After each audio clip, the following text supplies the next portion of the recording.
especially those that do hop in the radical. It's just a slow-paced track, and yeah, to get every ounce of power out of that car, you're gonna have to double shift. Now, I mean, first you go from first to second, then you go from second to fourth, and then fourth to sixth. But I don't know, we'll just have to see how it shakes up for these drivers as they are now getting ready to start their race. Nice little rolling start action as they head up to the start-finish line. 6 drivers on track, mercifully for them. If this were 15 drivers, this would be a car wreck immediately. But now the race is on, and looks like we've got Josh Moment leading the charge right now, coming into turn 1, and they're already, feeling a little frisky, dancing with death a little by getting really close to that edge. Oh, and it looks like Josh Moment lost a little bit of control there, and that gives Better Dan the opportunity to close the gap, but it looks like Josh was able just to pull away. So it's going to be a big case of not if they're going to mess up, but when will they mess up? Because Josh Moment is having a little bit of grip trouble on these cold sport soft tires at this low pace and almost got on the dirt again. Now, Vetterdan, on the other hand, is in not a super fortunate position, all things considered, but he is in a slightly better position because the acceleration on that BAC mono is better than that of the crossbow ahead of him. Now taking a look over at... and going on at the beginning of that, Stiggy had an outstanding start, taking Slick and Fernando into turn 2 and getting up to P4. And then Slick also getting past Fernando. Fernando was fighting really well, but now has a half-second penalty. So some drama in the back while things are pretty much single file up front. Yep, and while everything is starting to kind of settle in, everybody's getting their bearings. Who's going to be the first one to take that Joker lap? That Joker lap would be something you would want to get out of the way early. I know everybody's trying to focus on getting their bearings and gaining that momentum, but a 5 to 10 second deficit, especially in a pivotal part of the race, especially towards the end, not something you really want to roll the dice on. And given the way these racers are driving, I highly doubt anybody's going to get a comfortable 10-second gap between themselves and their fellow competitors. Now, it looks like VKG has his hazards on. Oh, and we have a driver taking the Joker, Stiggy in P5, taking the Joker, as well as Fernando B in P6. Both drivers have taken the Joker and have gotten that out of the way. Actually, I think it might have been Slick and VKG as well in there.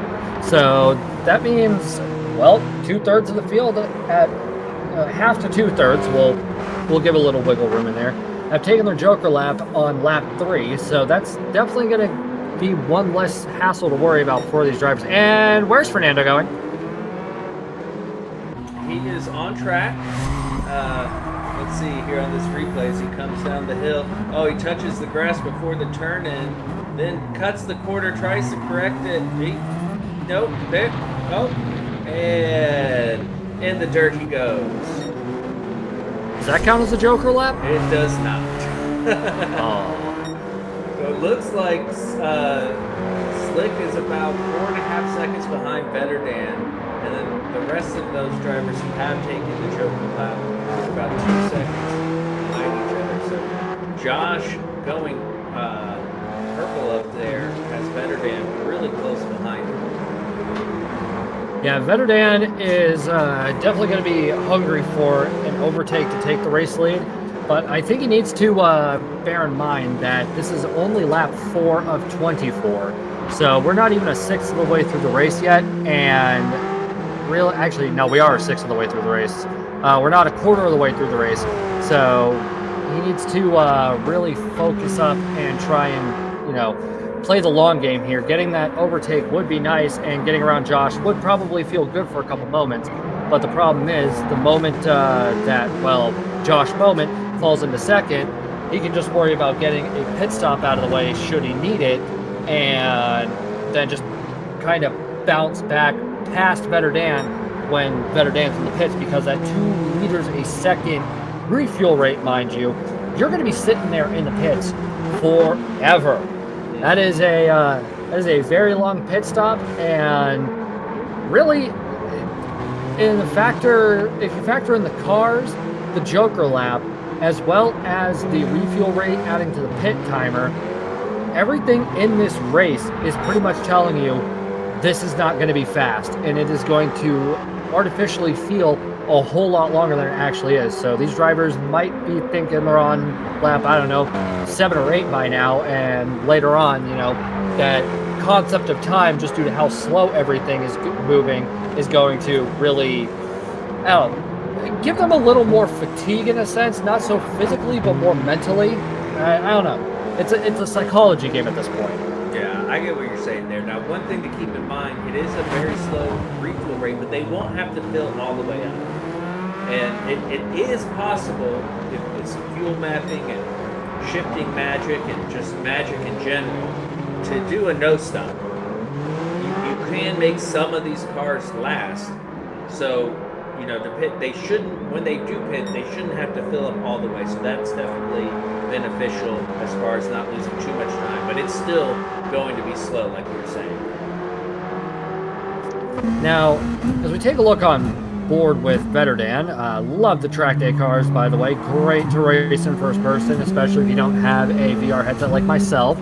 Not for the lack of trying on the PDX teams, and mind you, they were very passionate, we'll say, about racing in VR.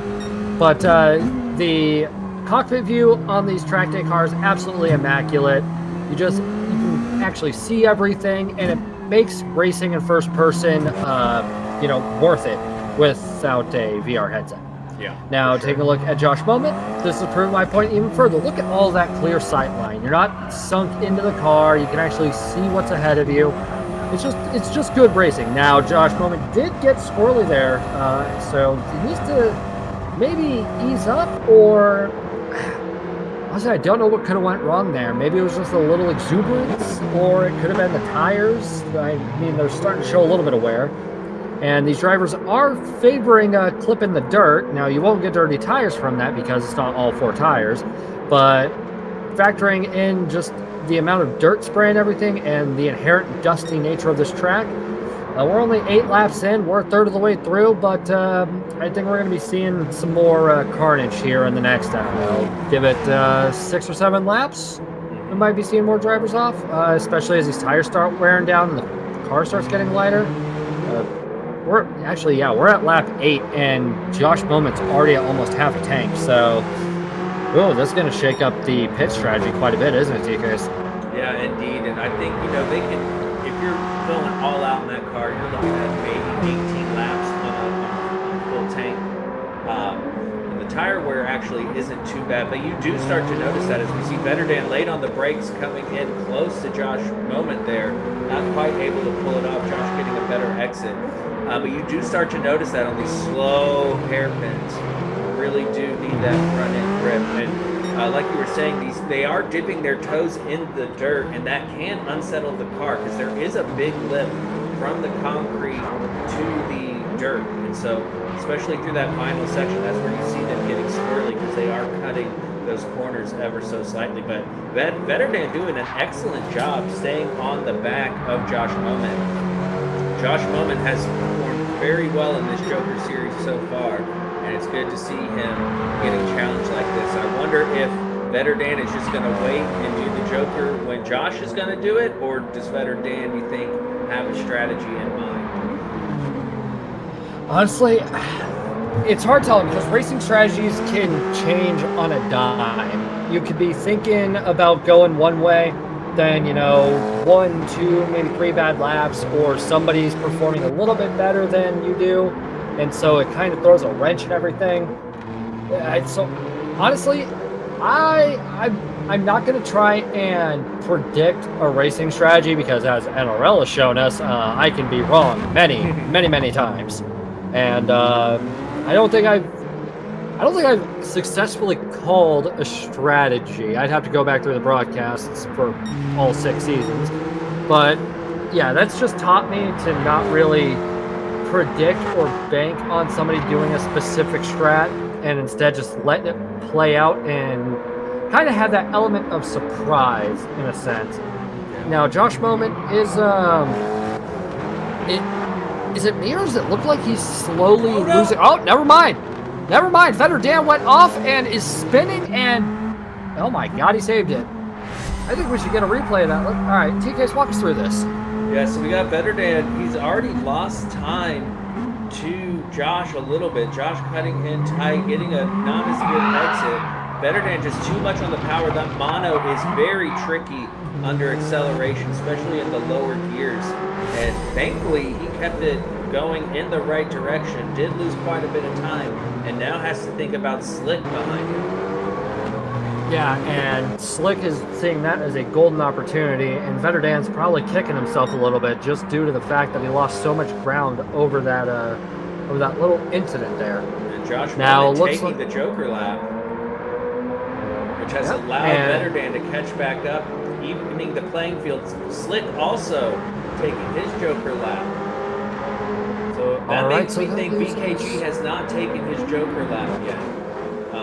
He and Slick were very close together. So now I believe we still have Vetter Dan and VKG needing to take their Joker lap.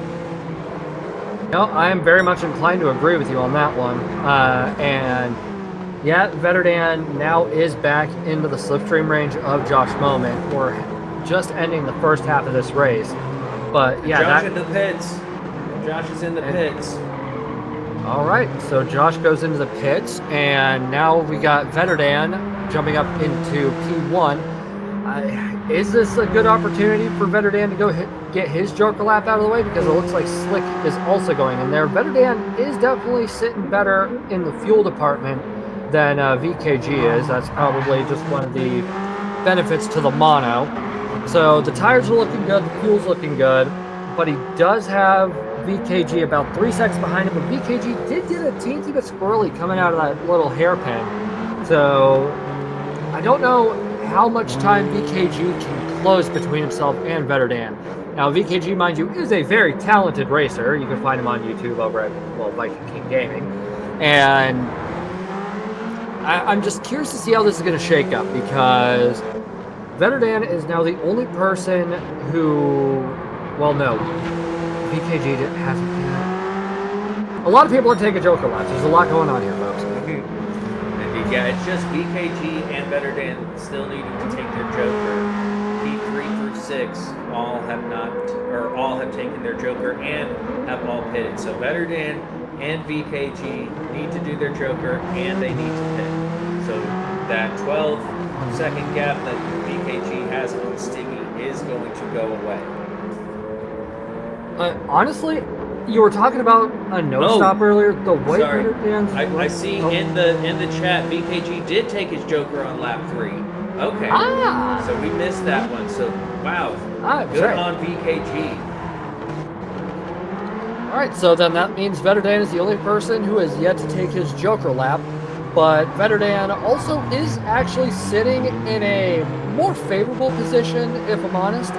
Everybody in the chat was saying how the Mono is the superior car made by BAC, formerly owned by Aston Martin, mind you. So excellence all around. Vetter Dan's taking the Joker. All right, so Vetter Dan will be taking his Joker now. That will propel VKG into first place. But given VKG's tire and fuel, honestly, I'm thinking Vetter Dan might try and no-stop this. We're on lap 15. He's only a little under half a tank. VKG might be able to do it too, though. VKG, I think, can do it on fuel, but his left tires are at 50%. So his tires are going to be very warm if he wants to do the no-stop. But yeah, you're right. I believe they can both do it on fuel alone. All right. Yeah. Okay. Yeah. I'm seeing what you're talking about with the tires. I mean, your car really doesn't go fast enough for the. Would you try risking it in the radical or in the crossbow, since that's what BKG is in? Me personally, no. I am not very good on the low tire, and one of the things is carrying all that speed through turn 1. And if it's your outside tire, you're just more and more likely to understeer off. Now, VKG is a much better driver than I am, so I wouldn't be surprised if he is able to do it. I would not, I wouldn't be surprised either, but let's go and take a look at our former race leader in Josh Moment, who fell from first all the way to fifth with that long pit stop. So there is quite the consequence in there.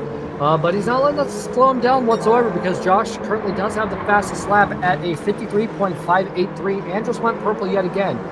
Now, maybe the slipstream from Slick is helping, or maybe Josh is just trying to find an opportunity to get around him.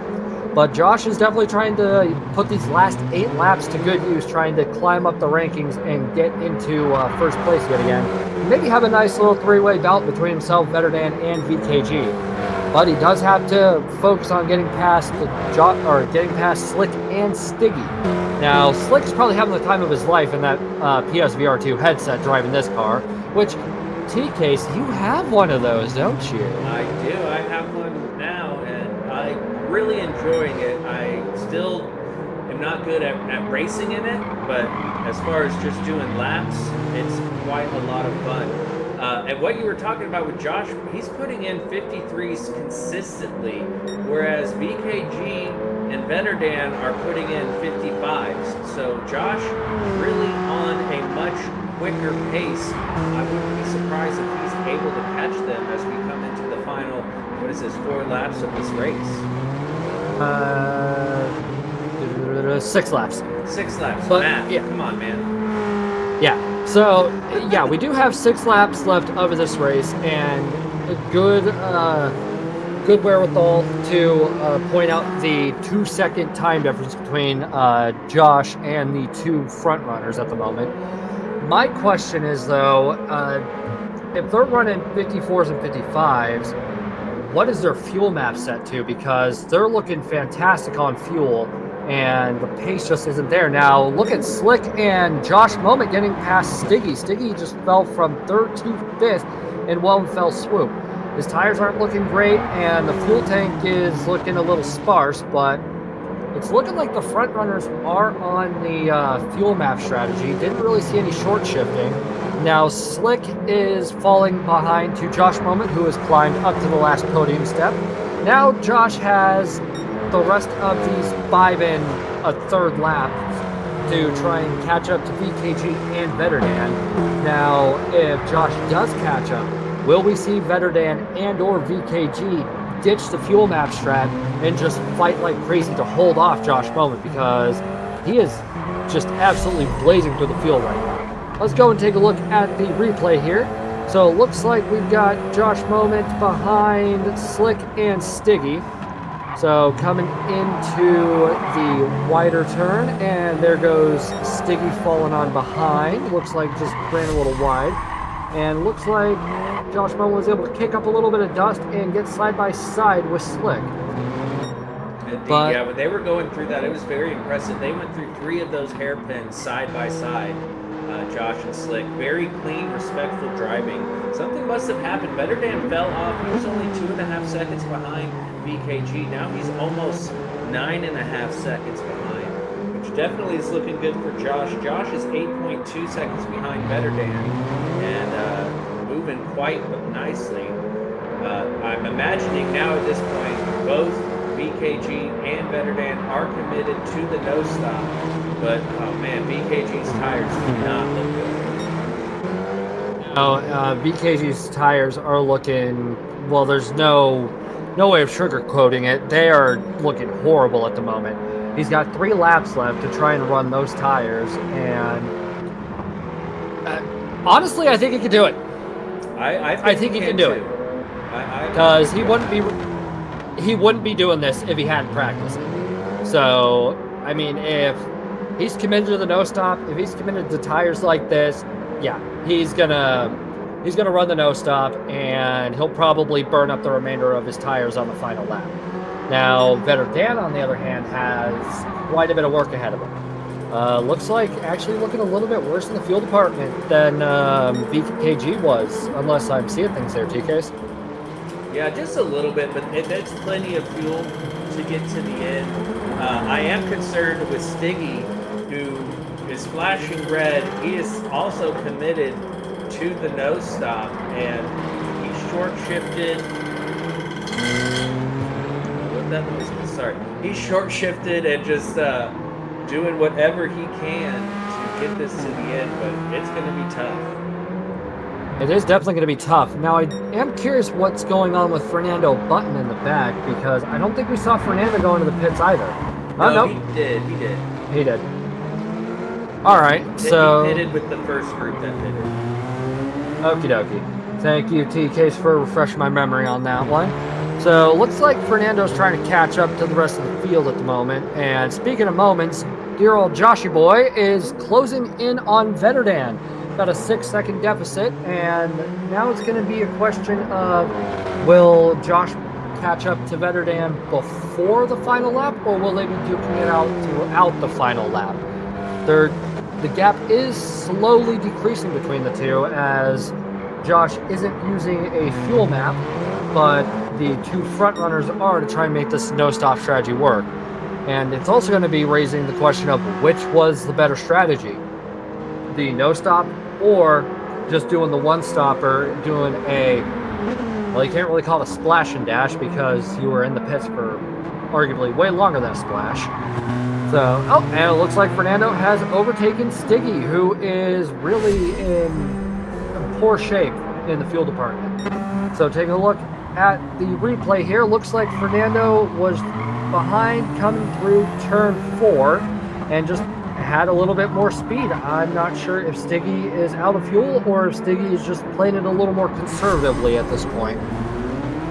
Yeah, he's playing it very conservatively. He doesn't have the same grip that Fernando has, so accelerating out of the corners is tricky. And I think what's happening is the strategy, if you're able to pull it off, like VKG is doing, is the no-stop. If you're not able to pull it off, it is not a good idea, as we're seeing with Stiggy. But VKG on his final lap, making it look easy. I mean, his left tires are not doing well. Vetterdan also on his final lap. It doesn't look like Josh is going to catch him. So VKG and Vetterdan showing that the no-stop is possible, and it is faster. Indeed. So I guess for those of you watching and considering joining either of these two splits up ahead, possibly more depending on overall demand, then you might want to quickly learn how to do the no-stopper because it will be your best friend. Now take a look at VKG as he comes across and takes the split 1 victory. Congrats to VKG for really a fantastic showing in that KTM crossbow, and hats off to Vetterdan as well for showing a nice and beautiful exhibition of the beauty that is the BAC Mono. And well done to Josh Moment for clawing his way back up to that final podium spot. That will leave Slick coming in P4 with Fernando in P5, and Stiggy will be, Stiggy will be here eventually, because Stiggy is out of fuel. What a good race, though. Yeah, it was. They stayed really well together, especially, I mean, VKG coming home with the win, excellent, but I do love how Vetterdan just really secured that P2. It seemed like it never really was going to go away from him. So, very impressive race. Yeah, and honestly, we had a good, a good showcase of how much of a double-edged sword a no-stopper can be, but we can touch on that in just a moment. So taking a look at the classified results, we have PHG VKG Racing coming in P1 with a rather dominant showing in that KTM Crossbow R2012 with a total race time of 22 minutes, 4 seconds, 0.244. Now, coming in close behind by a 5-second deficit, somebody who was really on VKG's hind end for a good portion of that race, PHG's Vetterdan in the BAC Mono 2016. Coming in third place will be BHR's Josh Moment with also the fastest lap at a 53.293. Making our way down the grid, we have PHG Slick SHVR2 in the KTM Crossbow, followed by BHR's Fernando Button in the SR Radical 3 SL 2013. And rounding out our grid, and unfortunately running out of fuel, is PHG Stiggy in the KTM Crossbow R12.